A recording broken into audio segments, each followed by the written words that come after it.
तो दोस्तों आज की इस वीडियो में हम बात करने वाले हैं लेट के बारे में, क्योंकि लेट को लेकर बहुत सारे बच्चे क्या होते हैं, कंफ्यूज हो जाते हैं। क्योंकि जब वो लेट को इंग्लिश में पढ़ते हैं तो वो समझ नहीं पाते, और कई बार हिंदी के ऐसे सेंटेंसेस होते हैं जिनमें हमें लेट को लगाना होता है, लेकिन हम समझ ही नहीं पाते कि लेट को आखिर हम उस सेंटेंस में किस तरह से यूज़ करें। आपको ये तो पता होता है कि इस वाक्य को हमें लेट के द्वारा बनाना है, लेकिन आपको ये नहीं पता होता कि लेट को हम किस तरह से इसमें यूज़ करें और किस वर्ब के साथ यूज़ करें, या फिर किस तरह की हेल्पिंग वर्ब इसमें लगेगी। तो आज की वीडियो इसी सभी के बारे में होने वाली है, तो वीडियो को लास्ट तक देखना और आपका डाउट बिल्कुल क्लियर हो जाएगा। तो चलिए वीडियो को शुरू करते हैं। तो चलिए दोस्तों आगे देखते हैं। तो देखिए, मैं सबसे पहले आपको लेट के बारे में कुछ जानकारी देना चाहता हूं। जैसे कि मैं आपके सामने 3 सेंटेंसेस रखूंगा। वह मुझे जाने देता है, उसके बाद है मैं उसे देखने नहीं दूंगा, और उसके बाद है उन्होंने मुझे बोलने नहीं दिया। ये तीनों ही अलग अलग टेंस के सेंटेंस हैं। वह मुझे जाने देता है, ये है आपका प्रेजेंट का इंडेफिनेट। मैं उसे देखने नहीं दूंगा, यह है आपका फ्यूचर का सेंटेंस। और उन्होंने मुझे बोलने नहीं दिया, यह है आपका पास्ट का सेंटेंस। अब ये तीनों ही सेंटेंस एक जैसे हैं, लेकिन इनमें जो कॉमन बात है वो देखिए क्या है। इन तीनों में एक कॉमन बात है करने देना, यानी कि वह मुझे जाने देता है, यानी कि उसने मुझे जाने दिया। मैं उसे देखने नहीं दूंगा, यानी कि मैं उसे किसी काम को करने नहीं दूंगा। उन्होंने मुझे बोलने नहीं दिया, इसका मतलब है कि उन्होंने मुझे बोलने नहीं दिया, फोर्स किया मुझे कि तुम नहीं बोलोगे, या फिर मुझे समझा लिया। लेकिन कुल मिलाकर बात यह है कि वो मुझे बोलने नहीं दे रहे, यानी कि कोई किसी काम को करने देना या फिर नहीं करने देना। ये तीनों सेंटेंसेस हमें इसी अर्थ को बताते हैं कि हम किसी कार्य को किसी को करने देते हैं, या फिर कोई व्यक्ति किसी कार्य को किसी को करने देता है या फिर नहीं करने देता है। ये तीनों सेंटेंस हमें इसके बारे में बताते हैं। अब ये तीनों ही लेट के द्वारा बनेंगे। अब चलिए आगे देखते हैं।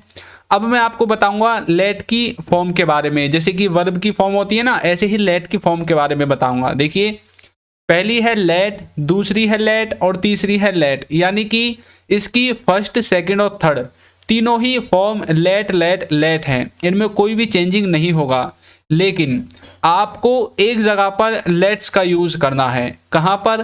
प्रेजेंट के इंडेफिनेट में। अब देखिए कहाँ पर? थर्ड पर्सन सिंगुलर के साथ। प्रेजेंट के इंडेफिनेट में थर्ड पर्सन सिंगुलर के साथ आपको लेट्स का यूज करना पड़ेगा। थर्ड पर्सन सिंगुलर यानी कि ही, सी, इट और किसी व्यक्ति का नाम, और वो सिंगुलर होना चाहिए। तो ये जो है बेसिक चीज़ें हैं जो आपको लेट के बारे में पता होनी चाहिए। अब चलिए इससे आगे बढ़ते हैं। अब हम पढ़ने वाले हैं स्ट्रक्चर के बारे में। देखिए, लेट के 2 स्ट्रक्चर हैं। पहला स्ट्रक्चर यहाँ पर है, और इसके बाद मैं आपको एग्जाम्पल बताऊंगा। उसके बाद दूसरा स्ट्रक्चर, और जो दूसरा वाला स्ट्रक्चर है वो सबसे ज़्यादा इंपॉर्टेंट है। आप इसको देखें चाहे ना देखें, लेकिन उसको आपको ज़रूर समझना है। अब देखिए कैसे। इसमें सबसे पहले सब्जेक्ट आता है, ये जो लेट के वाक्य होते हैं, उसके बाद लेट लगता है, उसके बाद ऑब्जेक्टिव केस आता है, ऑब्जेक्टिव केस, उसके बाद ये जो वर्ब, और उसके बाद ये सेकंड यानी कि टू लिखा हुआ है। इसका मतलब है कि इसमें जो सेकंड वर्ब बनेगी है, देखिए कैसे। इसमें जो मेन वर्ब है वो होती है आपकी लेट, उसके बाद जो सेकंड वर्ब होती है वो होती है आपकी ऑब्जेक्ट के बाद, यानी कि ऑब्जेक्टिव केस के बाद आपको सेकंड वर्ब लगानी है, ना कि वर्ब की सेकंड फॉर्म। अब देखिए मैं आपको एग्जांपल से बताऊंगा। सबसे पहले यहाँ पर देखिए, मैं पढ़ता हूँ, मैं पढ़ता हूँ। अब यहाँ पर ये सिंपल है, आई स्टडी, यानी कि ये प्रेजेंट के इंडेफिनेट का सेंटेंस है।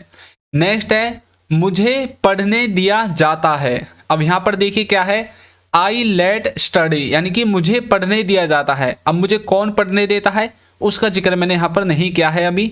अब नेक्स्ट देखिए, वह मुझे पढ़ने देता है। अब मैंने बता दिया भाई, वह कोई आदमी है, कोई व्यक्ति है, वह मुझे पढ़ने देता है, तो ही लेट्स मी स्टडी। अब यहाँ पर एक चीज़ देखी, मैंने आई के साथ सेकंड वाक्य में लेट का यूज किया, लेट्स नहीं लिखा।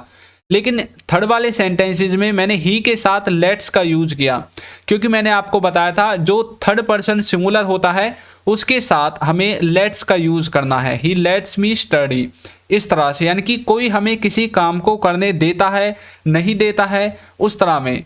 अब यहाँ पर देखिए, ये जो तीनों वाक्य हैं ये आपके प्रेजेंट टेंस के हैं। मैं पढ़ता हूँ, वो मुझे पढ़ने देता है, या फिर मुझे पढ़ने दिया जाता है, वह मुझे पढ़ने देता है, ये तीनों ही। अब देखिए इसका जो सेकंड स्ट्रक्चर है वो क्या है। ये इसका सबसे इंपॉर्टेंट स्ट्रक्चर है लेट का। इसमें सबसे पहले सब्जेक्ट आता है, उसके बाद हेल्पिंग वर्ब, उसके बाद लेट, और उसके बाद ऑब्जेक्ट, और उसके बाद जो आपकी सेकंड वर्ब है वो आ जाती है।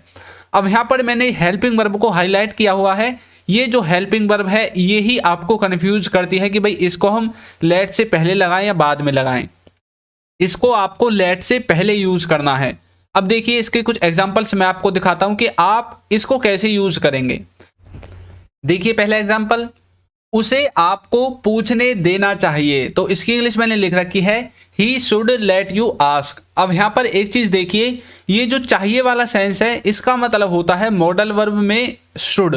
अब इसमें हमने शुड का यूज किया है सब्जेक्ट के बाद, जैसा कि हमने स्ट्रक्चर में पढ़ा था, सब्जेक्ट के बाद हमें हेल्पिंग वर्ब यूज करनी है, या फिर उसके स्थान पर आप मॉडल वर्ब को यूज करनी है। उसके बाद लेट का यूज करना है, और उसके बाद ऑब्जेक्टिव केस, और उसके बाद आपकी सेकंड वर्ब। तो he should let you ask, उसे आपको पूछने देना चाहिए। नेक्स्ट सेंटेंस देखिए, उससे और अच्छे से क्लियर होगा, वह मुझे पूछने नहीं देता, यानी कि वह मुझे पूछने के कार्य को करने नहीं देता। तो इसकी इंग्लिश बनेगी he does not let me ask. अब यहाँ पर देखिए डज का मैंने यूज कर दिया हेल्पिंग वर्ब की तरह। तो he doesn't let me ask या फिर he does not let me ask, वह मुझे पूछने नहीं देता। ही आपका सब्जेक्ट है और ये डज आपका हेल्पिंग वर्ब की तरह यूज हुआ है, और उसके बाद नॉट लगाकर लेट है, और उसके बाद मी आपका ऑब्जेक्टिव केस है, और उसके बाद आस्क इसमें आपकी सेकंड वर्ब है। अब यहाँ पर ये जो नॉट है ये हमेशा लेट से पहले लगेगा और हेल्पिंग वर्ब के बाद लगेगा। नेक्स्ट है, उसने मुझे जाने नहीं दिया। तो कैसे बोलोगे, he did not let me go, उसने मुझे जाने नहीं दिया, he did not let me go. Next है, मैं उसे देखने नहीं दूंगा, I will not let him watch. तो यहाँ पर देखिए मैंने चारों सेंटेंसेस को अलग अलग जो है स्ट्रक्चर से बनाया है, अलग अलग जो है सेंस से लिया है। पहला वाला है मॉडल से, दूसरा वाला है जो प्रेजेंट का इंडेफिनेट है उससे, तीसरा वाला सेंटेंस है आपका पास्ट से, यानी कि उसने मुझे जाने नहीं दिया, यानी कि पास्ट के इंडेफिनेट से, और मैं उसे देखने नहीं दूंगा, ये लास्ट वाला है आपका फ्यूचर से। तो अब ये तीनों चारों सेंटेंसेस जो हैं इनमें अलग अलग वर्ब की जो है फॉर्म यूज हुई है, अलग अलग हेल्पिंग वर्ब यूज हुई है। अब इसमें देखिए अलग अलग हेल्पिंग वर्ब कौन सी है। पहले वाले में शुड है मॉडल वर्ब, दूसरे वाले में डज है, तीसरे वाले में डिड है, और लास्ट वाले में है विल, और इसमें जो वर्ब है लास्ट वाले में वॉच है, उसके बाद गो है, आस्क है, आस्क है। तो अब आपको समझ में आया जब हम किसी कार्य को किसी को करने नहीं देते। वीडियो यहीं पर खत्म नहीं हुई है। नेक्स्ट देखिए, अब जो इंपॉर्टेंट है जिनको आप ज्यादातर सुनते हैं अपनी डेली लाइफ में, लेट मी नो। कई बार आपने सुना होगा मूवीज में, या फिर बहुत से टीचर्स भी बोलते हैं बीच बीच में, बहुत से आपने देखा होगा अपनी रिश्तेदारी में भी बहुत सारे बोल देते हैं। तो let me know, let me know का मतलब है मुझे बता देना। वैसे तो लेट मी नो को बहुत सारे सेंस में यूज करते हैं, लेकिन इसका मुख्य जो यूज है वो यही है, मुझे बता देना। देखिए let me check, let me check का मतलब है मुझे देखने दो, किसी चीज को मुझे देखने दो। कोई चीज काम कर रहा है कोई, और तब आप बोले मुझे चेक करने दो, मुझे देखने दो, यहाँ पर चेक करने वाली बात होती है। नेक्स्ट है लेट मी सी, यहाँ पर देखने वाली बात होती है, मुझे देखने दो, ये है कोई चीज देखने के लिए। लेकिन ऊपरला वाला है लेट मी चेक, कोई चीज चेक करने के लिए। तो ये दोनों देखिए हिंदी में देखने में एक जैसे हैं, लेकिन इंग्लिश में दोनों अलग अलग हैं। तो ये आपके इंपॉर्टेंट थे जिनको आप ज्यादातर यूज करते हैं। अब मैं स्पेशल आप सब के लिए एक सेंटेंस लेकर आया हूं, यानी कि ओनली फॉर यू, मैं उसे सोने नहीं दूंगा। तो इसको आपको कमेंट करके बताना है कि इसकी इंग्लिश क्या होगी। तो देखते हैं कितने बच्चे इसे कमेंट में सॉल्व कर पाते हैं। तो वीडियो आपको कैसी लगी है जरूर बताइएगा, और यदि अभी तक आपने हमारे चैनल को सब्सक्राइब नहीं किया है तो चैनल को सब्सक्राइब कर दीजिए, वीडियो को लाइक कर दीजिए, और एक अच्छा सा कमेंट करना बिल्कुल ना भूलें। Thank you.